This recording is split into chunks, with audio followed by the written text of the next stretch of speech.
Lorsque les dirigeants politiques prêchent la division et que la haine triomphe sur l'humanité, mais elle atteste également de ce qui peut être réalisé lorsqu'un peuple déterminé lutte ensemble pour l'unité et la réconciliation.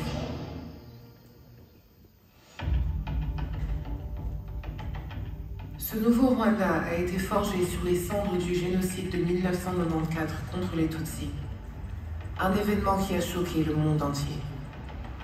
Notre histoire est à la fois un avertissement de ce qui peut se produire lorsque les dirigeants politiques prêchent la division et que la haine triomphe sur l'humanité, mais elle atteste également de ce qui peut être réalisé lorsqu'un peuple déterminé. Voici notre voyage, raconté par ceux qui l'ont effectué ensemble, passant de la détresse à l'espoir.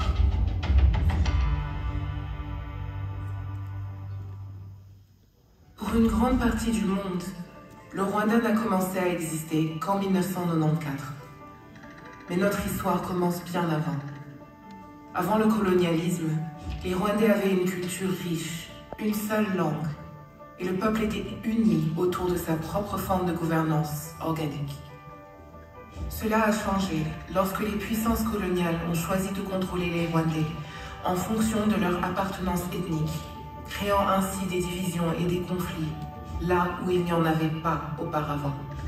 Cette division s'est transformée en haine et en violence, culminant avec le génocide contre les Tutsis, où plus d'1 million de personnes ont été assassinées en 100 jours.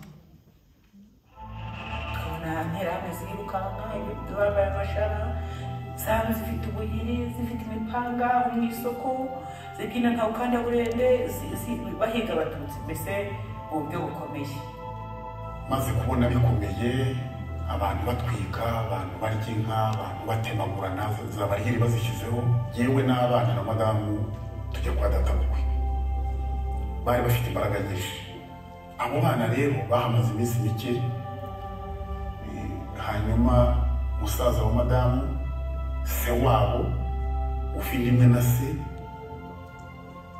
n'abandi b'abavandimwe babo nibo bafashe iya mbere, nta wundi wivanzemo, babajyana muri Nyabarongo, barabaheka baragenda babata muri Nyabarongo,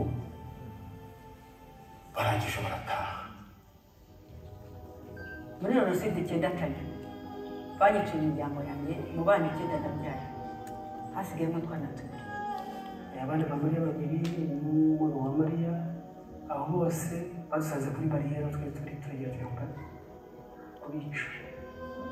Abagabo bacu babazamuye umuhungu bababwira ngo tugende tujye kwirinda, ariko bo bazi ikigiye kubaho. Bahera ku mugabo wanjye kuko bari kuri lisite, bahita bamutsinda aho ngaho haruguru y'urugo gatoya, barabarashe, bamurashiye amasasu, umwe amaguru y'ibisha bayihanuye. Ce génocide a été planifié de longue date par le gouvernement de l'époque, qui a utilisé l'éducation et les médias pour diviser les Rwandais, créant ainsi les conditions nécessaires à la réalisation du génocide. La préparation du génocide et les 100 jours de tuerie se sont déroulés au vu et au su du monde entier, qui a observé sans rien faire. Personne n'est venu au secours du Rwanda. Les tueries n'ont cessé que lorsque le Front patriotique rwandais a renversé le gouvernement génocidaire. À partir de ce moment-là, les Rwandais ont entamé le long et difficile chemin du rétablissement, de la guérison et de la réconciliation. Mu mwaka wa 2004 nibwo nafashe icyemezo cyo gusaba imbabazi Mariya. Mfati umwanzuro numvaga mvuga nese wenda yaba ntari namusanzeyo kuko numvaga mfite ubwoba. Nkongera nkavuga nese muri amaherezo yazaba yahe. Ngize amahirwe rero ko nuvuga ngo Mariya asanze ariyo, nibwo namubwiye niko biri kose urabizi ngende imbantu nyine bakwiciye ariko none ndagira ngo umimbabazi. Byagiye bigenda gahoro, uko dusabana, uko duhura, uko tuvugana, uko twigishwa, hacamo inyigisho nyinshi cyane, ntabwo byari byoroshye. Neza namenye neza ko imbabazi yazimpaye, narangiye ngendera ku isantere ahantu bambonye Mariya, naramuhamagaye turasangira, mbona aremeye turasangira. Muri icyo munsi n'umusaruro w'ifunguro n'umusaruro w'umugereza pour panser les plaies d'une nation, où les voisins ont tué leurs voisins, et où même certains membres de la famille se sont retournés les uns contre les autres, le nouveau Rwanda devait trouver un moyen de rendre justice aux victimes, qui soit à la hauteur de l'ampleur des crimes. Nous nous sommes donc tournés vers notre histoire pour trouver la réponse. Nous avons mis en place les tribunaux Gacaca, une forme traditionnelle de justice communautaire, où les citoyens élisaient les Inyangamugayo, des hommes et des femmes intègres au sein de leur communauté, qui ont entendu près de 2 millions de cas de génocide. Cela a permis non seulement de rendre la justice, mais aussi d'établir la vérité sur les massacres et d'entamer enfin la réconciliation.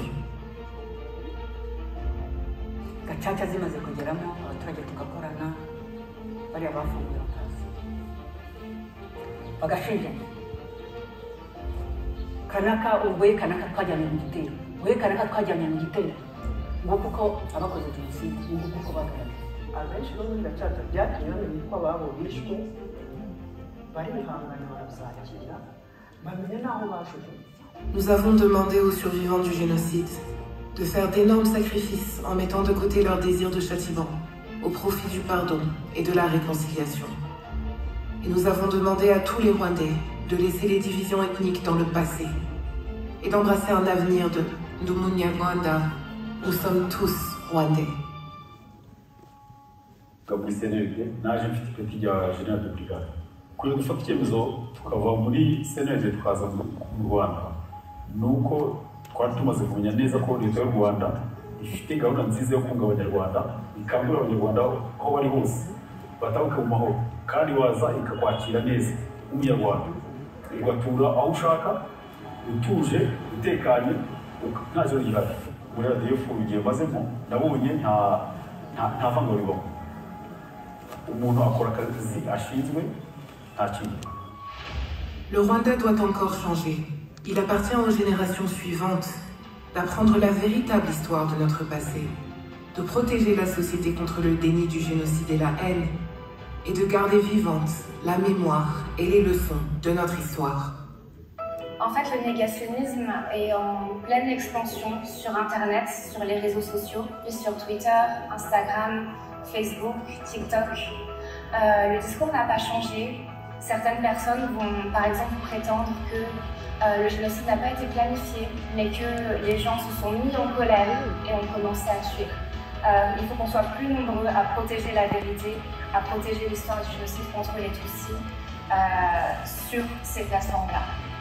Nous avons fait des progrès dans tous les secteurs, créant un pays sûr et ambitieux qui offre des opportunités et de l'espoir à tous les Rwandais. byahindutse ni byinshi nyuma ya jenoside yakorewe abatutsi. Umwana ariko akabona buruse atitawe ngo n'Urwanda ndi umukobwa ukora mu bijyanye n'ubuvuzi ndetse nkaba ndi no muri siporo kandi byose nkabikora neza.